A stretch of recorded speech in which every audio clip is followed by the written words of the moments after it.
Hello, it's Min Ling from Brand Fame School. I'm so excited to be here. I don't know why I just started to sing a second ago, but I'm super excited to go over this topic around branding. It's one of my favorite topics in the whole wide world.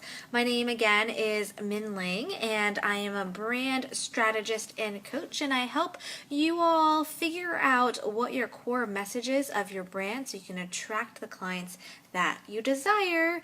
And so today I wanted to talk to you a little bit about what is branding. Do you guys know what branding is? If you do, just go ahead and comment below. If you think you do, comment below and I'll see whether or not you are right or not. But the reason why I want to go over what branding is because there's a lot of misconceptions that are out there. There are a lot of people that are calling themselves brand strategists and coaches and all this stuff, but what they're doing is they're doing visual branding. So visual branding is different than just plain branding, and I'm going to go ahead and talk about why. So a brand, let me start there. A brand is really what your customers perceive you. Your brand lives in your customer's mind. Brands are all about perception and how they perceive you against all the other competitors that are out there. And when you don't understand this, and when you just think about branding from like a logo, graphic, or website standpoint, you're going to miss a lot of opportunities to go deeper with your customers. Oh, hi, Chelsea. I haven't seen you in a while. But when you look at your brand, again, you want to think about it from your customer's perspective. It's their perception. So when you think of Apple, what do you think of? You'd probably think of innovative. When you think of Nike, what do you think of? You think of greatness. When you think of Starbucks, what do you think of? You know, some people might say overpriced coffee, but you know, they want to go for premium coffee. They go to Starbucks versus a Dunkin' Donuts.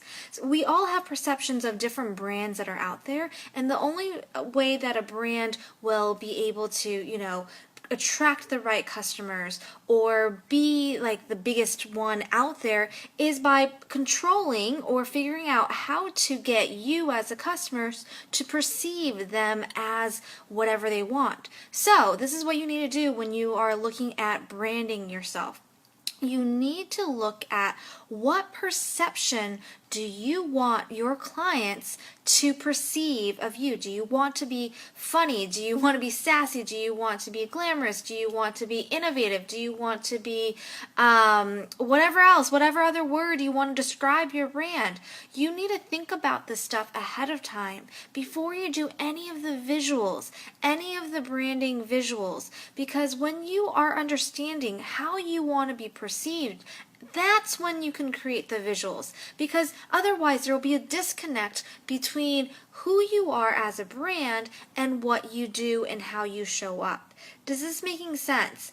So basically, again, a brand is a perception. It's your customer's perception.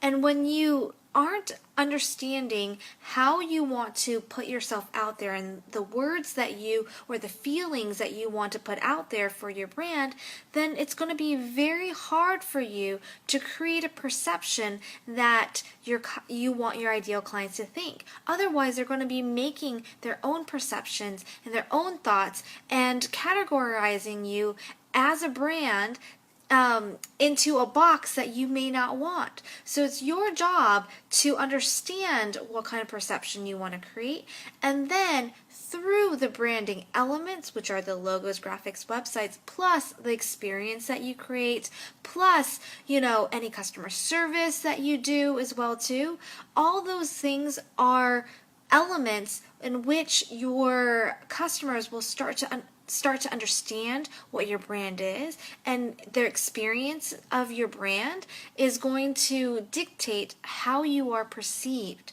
So again, when you want to go ahead and do branding, you want to first think about how you want to be perceived in the market and how you want what words, what feelings do you want your customers to, you know, describe you? What do you want them to feel? And when you are able to know this and you're able to get this down, That's when you start to create a brand, because you create everything around those brand elements. Let me give you an example. For example, Zappos is known for creating happiness. That is their big MO. Like what drives them is that they want to be perceived as helping people, with happiness.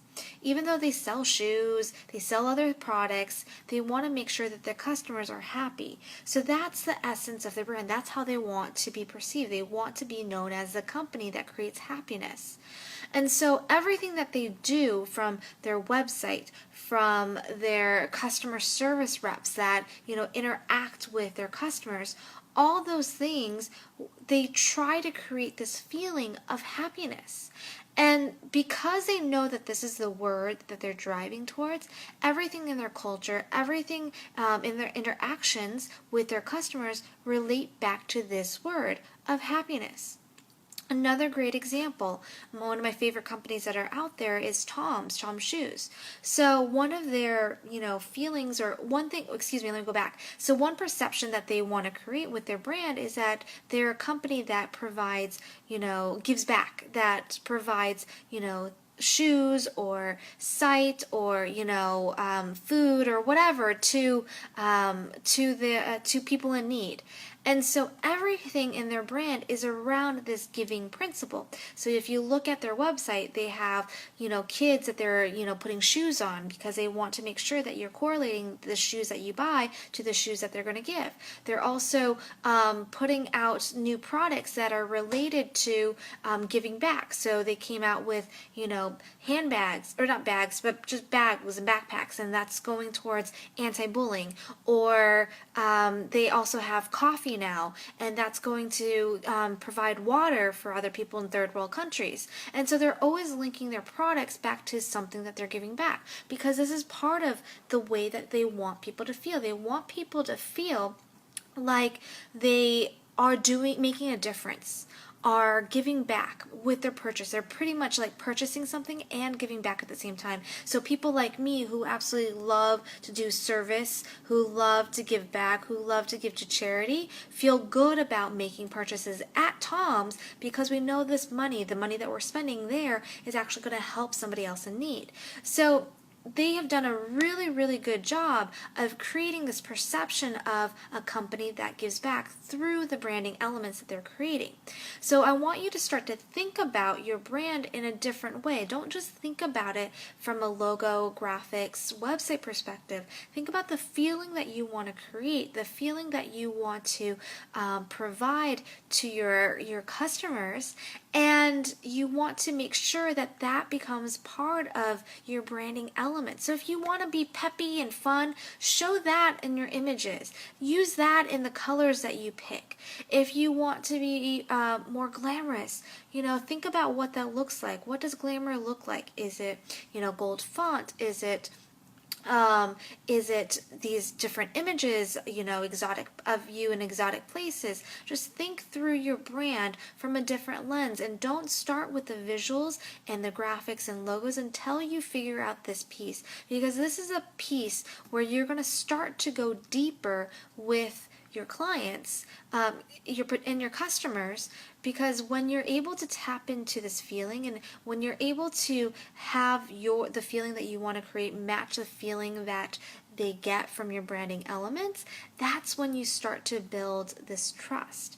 And so that's what you want to do first, and to really understand the perception that you want to create and the words and feelings you want to provide to your the words and feelings you want to exude, I should say, to your customers and clients. So hopefully that was helpful. If you want to learn more about branding, I am doing a webinar that's completely free, 100%. I'm going to give a ton of value in it. It's called Clarity to Cash, and it's 5 steps to help you to go from confused about your brand to creating cash creating cash on your big idea, or cashing in on your big idea. Cashing in on your big idea. So if you want to go ahead and go to brandfameschool.com/clarity, you can go ahead and sign up for that free webinar. Again, it's 100% free. It's Clarity to Cash, 5 steps to go from confused about your brand to cashing in on your big idea. I said it right this time. So that's it for today. If you have any questions, you can pop it below and I'd be happy to answer. And I'll talk to you guys later. Bye.